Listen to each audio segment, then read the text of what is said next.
은혜로운 찬양 감사합니다. 오늘 우리에게 주시는 하나님의 말씀은 야고보서 3장 17절로 18절이 되겠습니다. 신약성경 374쪽 우리 두 절 말씀 함께 읽도록 하겠습니다. 성경 글이 작으신 분들은 앞에 화면 자막에 말씀 띄워드릴 테니까요. 우리 같이 읽습니다. 오직 위로부터 난 지혜는 첫째 성결하고 다음에 화평하고 관용하고 양순하며 긍휼과 선한 열매가 가득하고 편견과 거짓이 없나니 화평하게 하는 자들은 화평으로 심어 의의 열매를 거두느니라. 아멘. 오늘 읽은 본문 말씀을 가지고 위로부터 난 지혜 성결이라는 제목으로 하나님의 은혜를 나누겠습니다. 같이 해볼게요. 위로부터 난 지혜 성결. 여러분은 성결하십니까? 네, 서수호 집사님만 아멘 했어요. 성결하십니까? 라는 질문에 소수 집사님처럼 아멘이라고 이야기할 수 있는 분은 그리 많지 않아요. 왜냐하면 소수 집사님도 지금 얘기하고 되게 후회가 할지 모르겠어요.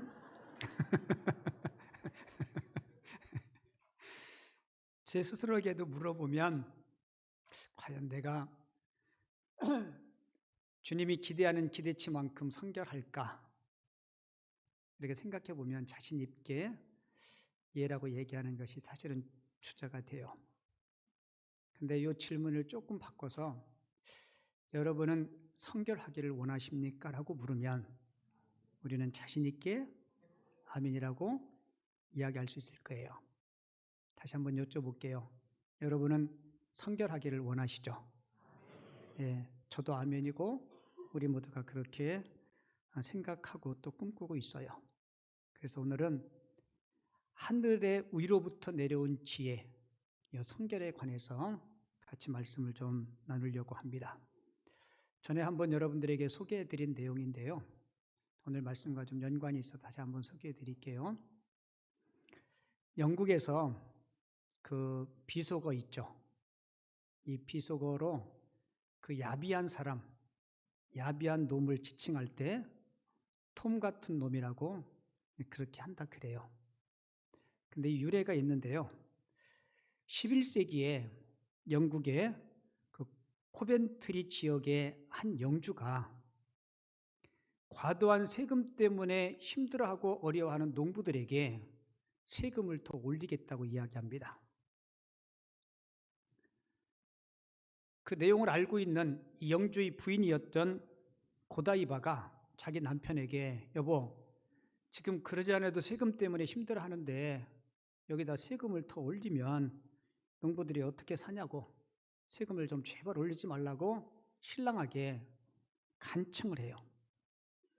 근데 아내의 의견을 묵살하기 위해서 만약에 당신이 벗은 몸으로 말을 타고 동네 한 바퀴를 돌면 내가 세금 올리지 않겠다고.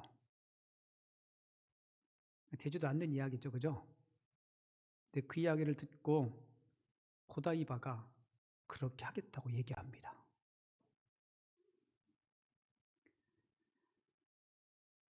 그리고 이른 새벽에 말을 타고 동네 한 바퀴를 돌기로 해요. 근데 이 소식을 들은 마을 사람들이 다 감동을 해요. 우리를 위해서 그렇게 남편과 부끄러운 약속을 그 아내가 지키겠다고. 그래서 마을 사람들이 서로 약속을 합니다. 영주 부인이 벌거벗은 몸으로 마을 한 바퀴를 돌 때 우리 모두 집안에 들어가서 창문을 꼭꼭 닫고 커튼을 치고 밖을 내다보지 말자. 그런데 재단사였던 톰이라는 사람이 그 약속을 어기고 문틈으로 저렇게 쳐다보고 있어요. 그 후에 야비한 사람을 일컬어서 뭐라고요? 톰 같은 놈이라고. 여러분, 백성들은 자신들을 사랑하는 그녀의 아름다운 마음을 기르면서 초콜릿 이름을 고다이바라고 붙였다고 해요. 지금도 여러분들 초콜릿 고다이바 있어요. 오늘 예배 끝나고 하나씩 사드시기 바랍니다. 자, 중요한 것은 질문 하나 드릴게요. 우리 마음속에도 톰과 같이 슬쩍 보고 싶은 마음이 있을 수 있고요. 그 약속을 지키려고 하는 마음이 우리 마음속에 분명히 공존하고 있어요. 그런데 창문 틈새로 커튼 사이로 혼자 몰래 훔쳐보았는데 이 사실이 어떻게 알려졌을까? 어떻게 알려졌을까요? 누구랑 같이 본 것도 아니고 혼자 훔쳐봤는데. 우리 할렐루야 성가대 대답 좀 해보셔요. 본인이 나팔 불었어? 저도 가만히 생각해 봤는데 본인이 친구들 만나서 술자리가 되었든 어디에 됐든 이렇게 돼요. 그때 내가 창문 사이로 훔쳐봤는데 너만 알아. 아마 그렇게 얘기한 것 같아요. 여러분, 우리가 신앙생활 하면서 우리 마음속에 하나님의 말씀이 있고요. 때로는 세상 살다 보면 내가 얻고 싶고 내가 하고 싶고 내 편안한 것들이 분명히 마음속에 공존할 때가 있어요. 선택의 기로에 있을 때 바라기는 저도 여러분들도 하나님의 말씀이 먼저 앞섰으면 좋겠습니다. 그래야 우리가 신앙생활에 승리할 수 있어요. 어느 지혜로운 할아버지가 어린 손자를 무릎에 앉혀놓고 이렇게 말해요. 아가야, 사람이 마음속에는 늑대 2마리가 있단다. 한 마리는 되게 착하고 온순하고 다른 한 마리는 악하고 욕심이 가득 차서 이 2 늑대가 서로 먹잇감을 차지하려고 이를 갈면서 늘 우리 마음속에서 싸우고 있단다. 호기심에 가득 찬 손주가 한참 생각하다가 할아버지한테 물어요. 할아버지, 제 마음속에도 늑대 2마리가 있다는 거죠? 그럼 싸우면 누가 이기나요? 그러자 할아버지가 천진난만한 손자에게 이렇게 말해요. 그건 네가 먹이를 주는 놈이 이긴단다. 여러분, 우리 마음은 어쩌면 하얀 도화지 같아서 내가 어떤 생각을 하고 어떤 행동을 하느냐에 따라서 그 마음의 습관이 결정됩니다. 그러니까 항상 악한 생각과 착한 생각 가운데 내가 무엇인가를 결정하는 것, 그것은 오롯이 내 몫이에요. 근데 많은 사람들은 잘못된 선택과 판단을 하고 자기의 잘못된 습관이 있음에도 불구하고 자꾸 무슨 문제가 생기면 누구에게 책임 전가하고 그리고 누군가를 탓하는 그런 모습들을 많이 보는데요. 아니요. 선택은 누가 하는 겁니까? 내가 하는 것이고 내가 한 그 선택에 대한 책임 또한 내가 져야 되는 것이에요. 우리가 계속해서 야고보서의 말씀을 함께 보는데요. 이 야고보서는 예수님의 동생 야고보에 의해서 기록되어 있다 했죠. 그리고 그 야고보는 사실 초기에 예수님이 우리의 구원주 하나님의 아들 메시아라는 사실을 믿지 못했어요. 예수님의 십자가의 사건과 부활을 목격하게 되고 또 오순절에 성령 충만함을 깨닫고 이 예수님의 제자가 예수님의 아우가 그리스도의 제자가 되게 되죠. 그리고 이 야고보는 여러분들이 알다시피 기도를 많이 한 사람으로 유명합니다. 그래서 교회 역사학자들이 이 야고보에게 붙여준 별명이 있어요. 낙타 무릎을 가진 사나이. 무릎 꿇고 얼마나 많이 기도했기에 그 무릎이 낙타 무릎처럼 굳은 살이 박여서 그런 별명을 붙여주었다고 합니다.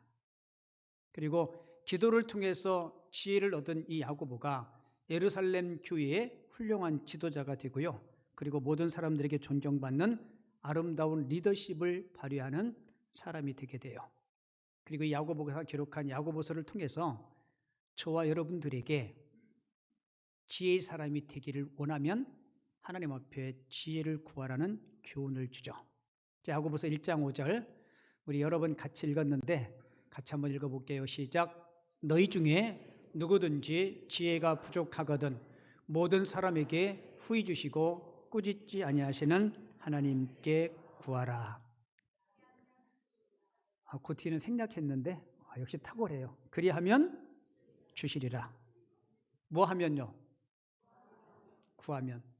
우리가 구하지 않고 하나님 앞에 기도하지 않으니까 신앙생활 오래 했어도 지혜를 얻지 못하는 경우가 많아요.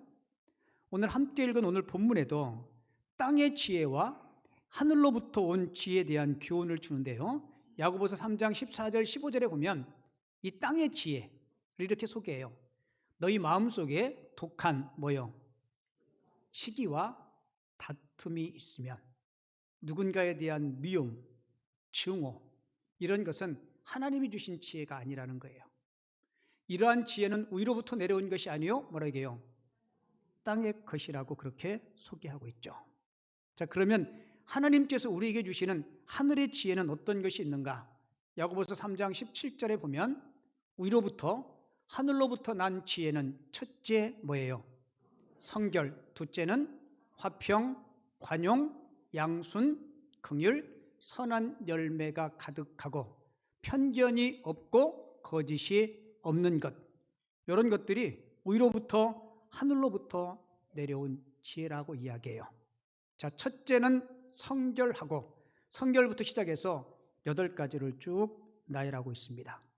오늘 혹시 설교 제목이 뭔지 아세요? 예, 위로부터 내려온 지혜, 성결. 자, 성결을 위로부터 하늘로부터 내려온 지혜라고 이야기해요. 그런데 한번 생각해 보세요. 어떻게 성결과 지혜가 연관성이 있을까? 그죠? 어떻게 지혜와 성결이 연관성이 있을까? 제가 쉬운 예를 하나 들어볼게요. 바둑이나 장기를 두시는 분들, 내가 직접 두지 않고 옆에서 지켜보면 더 많이 보일까요? 안 보일까요? 수가 더 잘 보입니다. 그래서 장기 훈수 두다가 장기 아래 맞은 분들이 있어요. 자, 내가 직접 바둑이나 장기를 두면, 특별히 내기 바둑이나 내기 장기를 두면 이겨야 된다는 승부욕이 꽉 차 있습니다. 그러니까 승부욕과 욕심이 꽉 차 있으면 눈이 가려져서 자기 실력을 100% 발휘할 수 없습니다. 그런데 옆에서 지켜보죠. 둘이 내기해요. 뭐 밥 내기 하든 술 내기 하든. 그런데 지켜보는 사람은 누가 이기든지 먹어요, 안 먹어요? 먹어요. 그러니까 누가 이겨도 상관없어요. 이 마음을 비운 상태에서 보니까 다 보여요, 안 보여요? 이렇게 보입니다. 그러니까 내가 지나친 욕심 없이, 지나친 승부욕 없이 옆에서 지켜보면 장기를 두는 당사자보다 훨씬 더 많은 수를 볼 수 있어요. 여러분, 마찬가지로 성결이 왜 지혜냐면 우리가 깨끗한 마음, 거룩한 마음을 가지면 여러분들의 인생의 수가 보입니다. 내가 어떻게 살아야 되는지, 어떻게 결정하고 판단해야 되는지 인생의 수가 보여요. 그래서 우리 예수님도 마태복음 5장 8절에서 이렇게 말씀해요. 마음이 뭐한 자? 청결한 자, 깨끗한 자, 성결한 자는 복이 있나니 누구를 본다 그래요? 그렇죠. 성결하지 않으면 절대로 하나님을 볼 수 없고 인생의 수를 볼 수 없습니다. 우리가 깨끗해야 하나님의 뜻을 깨닫고 여러분들이 미래가 어떻게 살아야 될지 여러분 그게 보이는 거예요. 그래서 성경은 성결을 위로부터 내려온 뭐라고요? 지혜라고 그렇게 설명하는 겁니다. 그리고 저도 여러분들도 우리 기독교는 세상 속의 종교예요. 그렇죠? 예수님도 너희는 세상의 빛, 세상의 소금이라 말씀하죠. 요한복음 20장 21절에 보면 아버지께서 나를 세상에 보낸 것처럼, 예수님께서 하시는 말씀이에요. 나도 너희를 어디에 보내요? 세상에 보내노라라고 말씀하고 있죠. 그래서 우리 기독교인들이 살아야 될 곳은 깊은 산속이 아닙니다. 우리는 도심 속에서, 세속 속에서 살아야 되고, 그곳에서 어둠을 밝히는 빛의 역할, 세상에 맛을 내는 소금의 역할을 우리가 해야 돼요. 그래서 우리 기독교는 세상을 떠나서 존재하는 단체가 아니에요. 세상 중심이 있어야 됩니다. 그런데 세상 속에 자리하고 있기 때문에 자칫하면 세상을 본받기 쉽고 세상에 물들기가 쉽습니다. 이걸 우리는 세속화라고 이야기해요.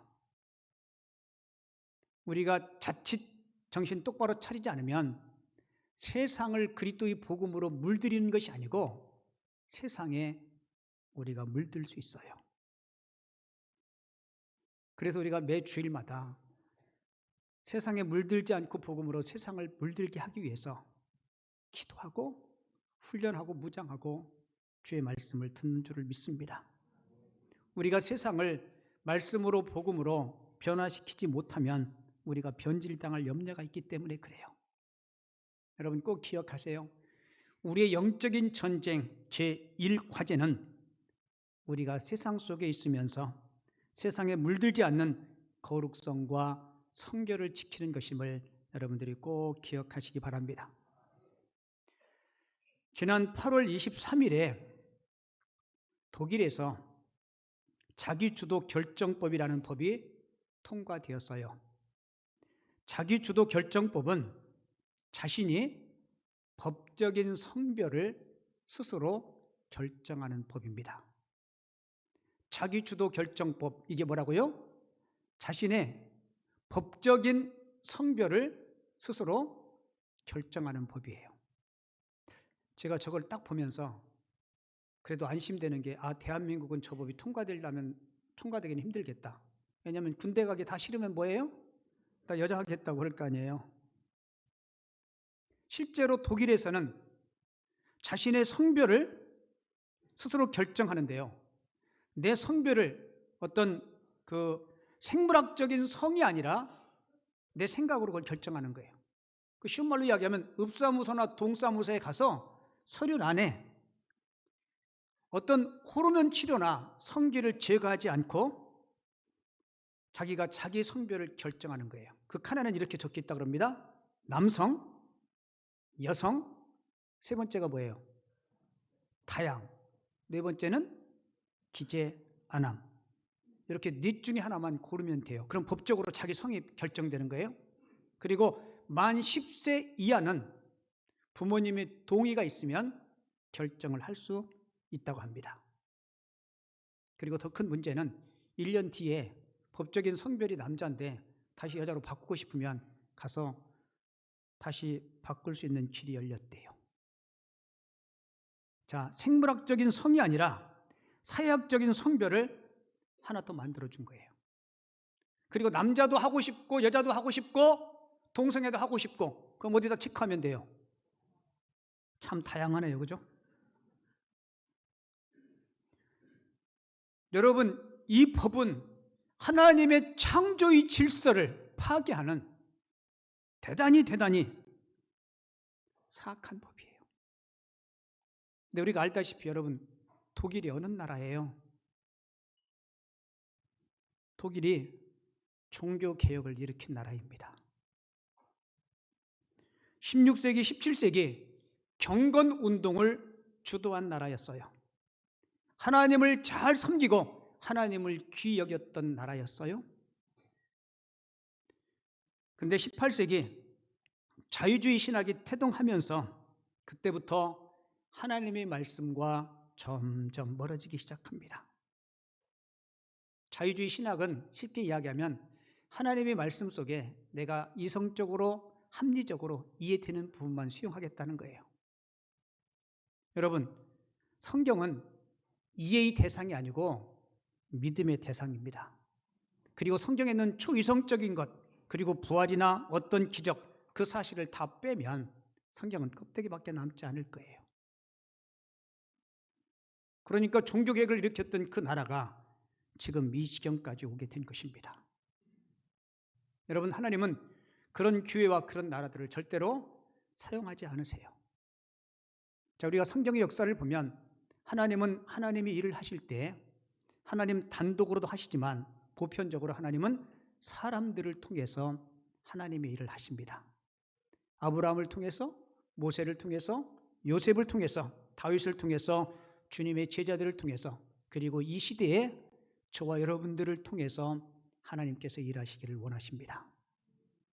그리고 저도 여러분들도 우리가 주님을 위해서 예배하고 주님을 위해서 봉사하고 헌신할 시간이요, 그렇게 많지 않아요.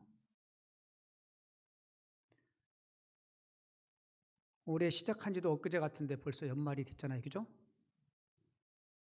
제가 가끔 어르신들이 계신 요양원 같은데 면회를 가고 신방을 가요.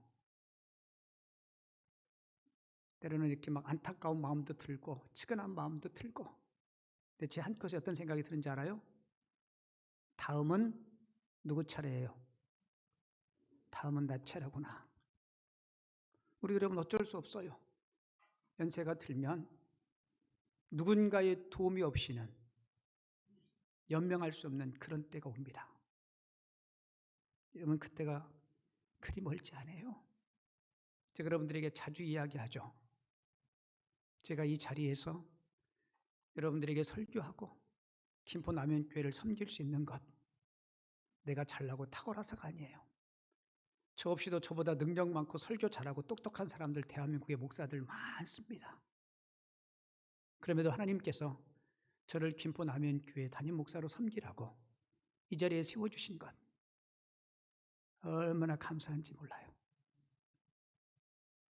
제가 주일날 새벽에 하나님 앞에 주일을 준비하면서 하나님 오늘 또 세워주신 거 감사합니다.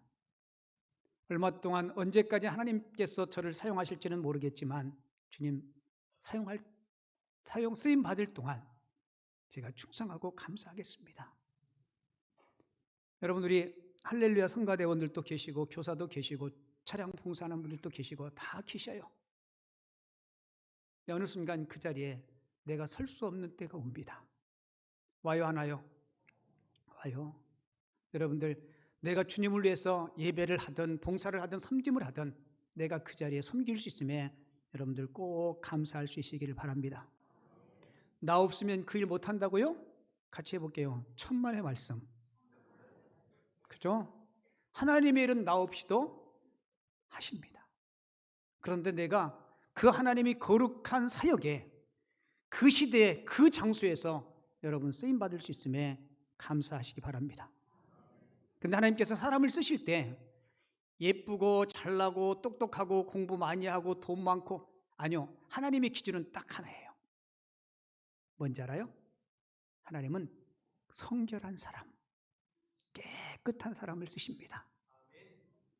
디모데후서 2장 21절 볼게요.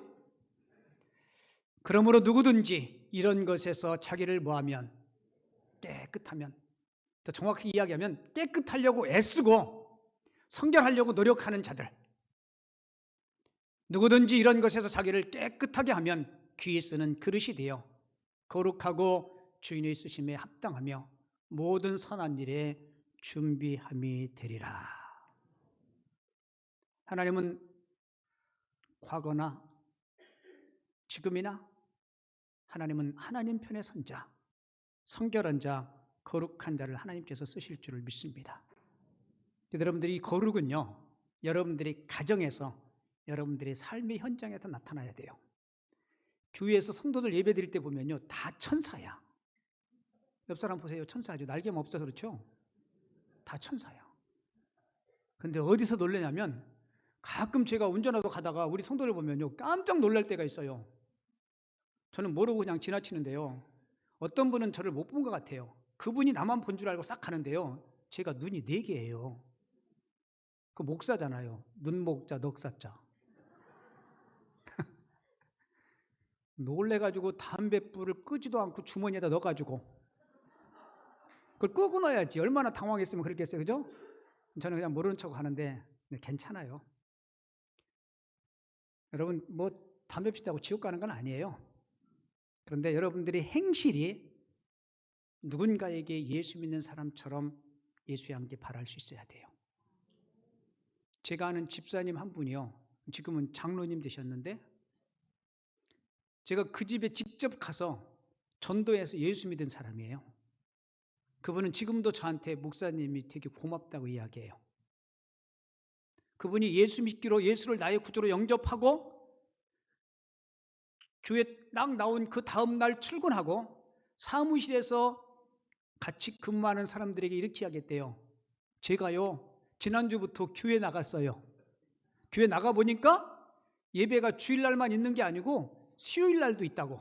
그래서 저는 앞으로 수요일날도 가야 되고 이제 초짜라서 열심히 배워야 되니까 수요일날 회식에 제가 빠지더라도 너무 꾸중하지 마시고 저는 정시에 퇴근하고 그렇다고 해서 제가 업무를 소홀하지 않겠습니다. 멋있죠, 그죠? 그랬더니 과장님이 이렇게 얘기하더래요. 나도 교회 다녀. 그런데 그래 별증 맞게 하지 말라고. 대리님도 자기도 교회 다닌대. 근데 이분이 그 사무실에서 함께 오랫동안 근무했는데 한 번도 그 두 사람을 통해서 예수님의 향기, 예수님의 모습을 본 적이 없는 거예요. 그냥 교회를 다닌 거죠. 그죠? 여러분 세상 사람들이 예수 믿는 저와 여러분들을 기가 막히게 봅니다. 정말 안타까운 것은요. 교회를 다니지만 명목상 그리스도인이 되지 않았으면 좋겠어요. 그죠? 퀴즈 한번 내볼게요.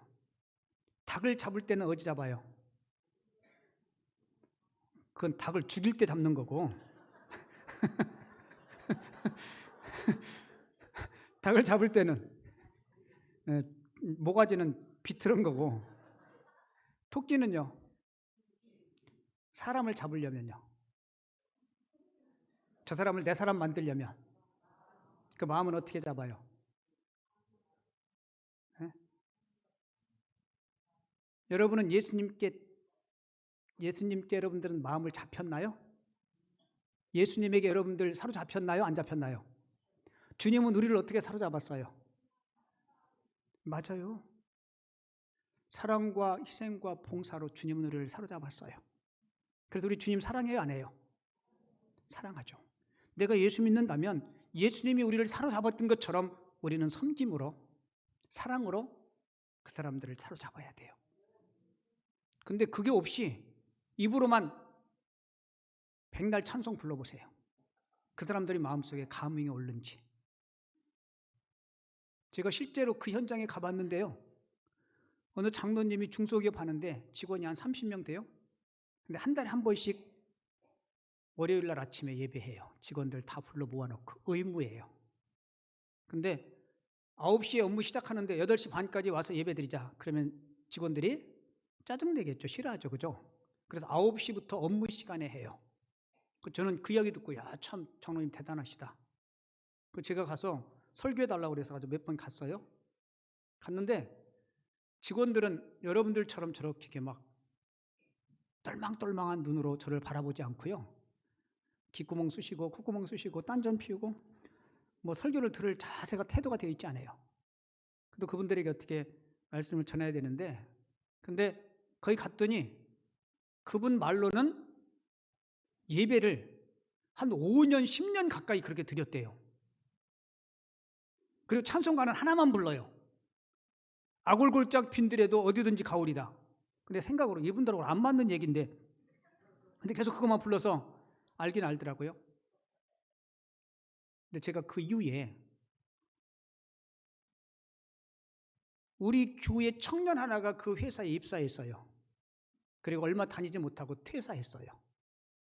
또 왜 그만뒀냐 그랬더니 그분의 이중적인 모습 때문에 그만뒀대요. 무슨 얘기인지 아시겠어요? 제가 더 구체적인 이야기 하지 않겠는데요. 제가 속으로 그랬어요. 예배를 드리지 말든지, 예배를 드렸으면 드린 만큼 예수님의 모습들을 좀 보여주든지, 최소한 볼 수 없는 하나님을 그 오너를 통해서, 그 사장님을 통해서 몇몇 사람들에게도 저 장로님, 저 회장님이, 저 사장님이 섬기는 그 예수님을 좀 나도 믿어봤으면 좋겠다.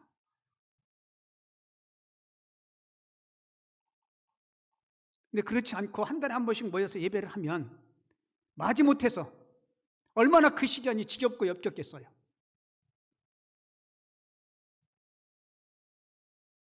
여러분, 우리가 신앙생활하고 설교를 들을 때 그냥 뜬구름 잡는 이야기로 듣지 않았으면 좋겠어요.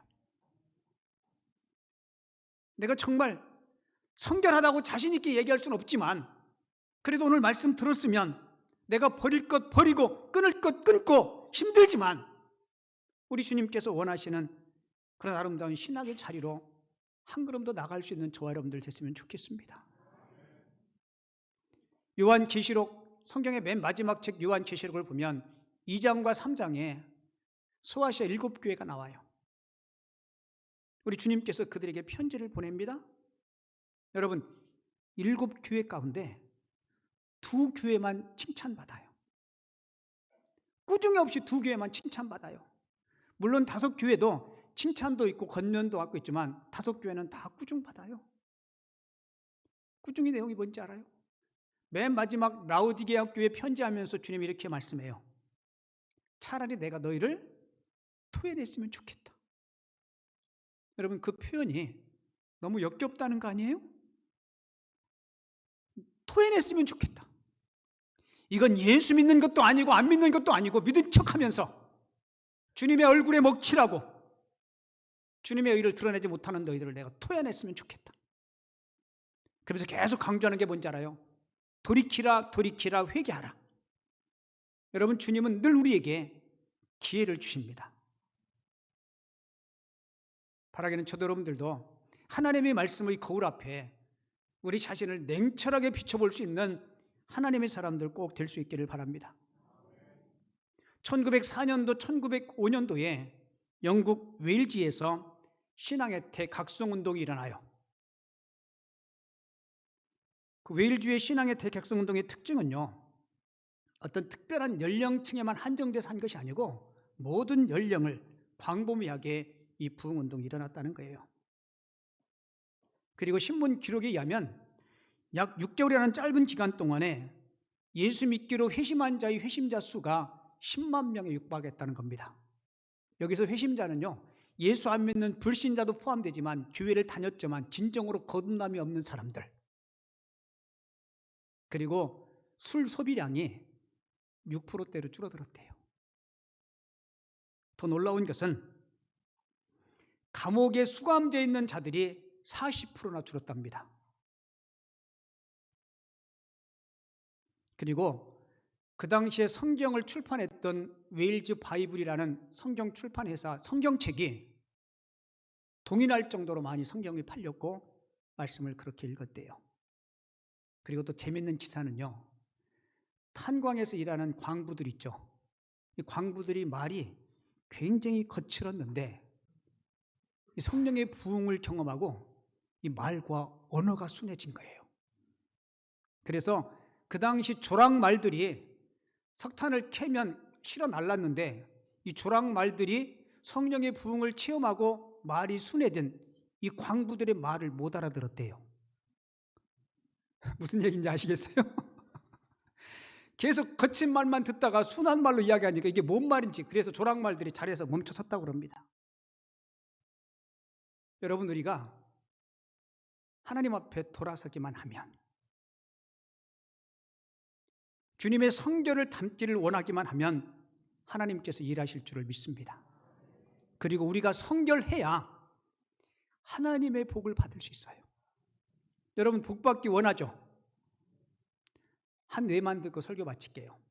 아브라함이 75세에 하나님의 부름을 받아요. 부름 받을 때 하나님은 아브라함에게 뭐라고 명령해요? 내 본토 친척 아비 집을 떠나라. 여러분, 태어나서 75년 동안 산 땅이에요. 농사짓는 땅, 집, 터전, 그리고 지금까지 사랑하며 살았던 모든 본토 친척 아비 집을 포기하고 떠나라는 겁니다. 여러분, 하나님이 왜 그렇게 명령한지 아세요? 그 땅에 발을 딛고 머물고 있으면 성결을 유지할 수 없어요. 여러분, 아브라함의 아버지 데라의 직업이 뭔지 아세요? 예, 우상을 만들고 우상을 판매해서 먹고 사는 사람이에요. 하나님이 아브라함을 뜨시기 위해서 그런 우상의 속을, 내가 그 속을 잘라버리고 벗어나라. 아브라함이 순종해야 하네요. 여러분, 말은 쉽지요. 그거 결정하고 그 말씀에 순종하는 것은 정말 어려웠을 겁니다. 아마 여러분들도 삶의 뭔가를 결정할 때 그런 결정의 순간이 있을 거예요. 내가 이 결정하고 하나님 편에 서면 당장 망할 것 같은. 하지만 꼭 기억하세요. 내가 하나님 편에 서면 하나님은 여러분들의 인생, 여러분들의 가정, 기업, 사업을 주께서 책임져 주실 줄을 믿습니다. 그래서 아브라함은 하나님의 약속의 말씀을 믿고, 성경은 이렇게 하게요. 말씀을 쫓아 과감하게 끊을 것 끊고 그가 성결을 선택할 때 하나님은 그를 축복의 사람, 복의 통로, 믿음의 조상으로 그를 사용하신 줄을 믿습니다. 그런 아브라함에게 하나님께서 주신 약속이 창세기 24장 1절에 기록되어 있어요. 여호와께서 아브라함이 하는 범사에 복을 주셨더라. 바라기는 저도 여러분들도 내가 결정하고 실행하는 것은 어렵지만 그 이후에 하나님께서 주실 그 놀라운 은혜를 생각하며 거룩과 성결을 선택하고 그 길을 걸을 수 있는 하나님의 사람들이 다 되어줄 수 있기를 주님의 이름으로 축원을 드립니다.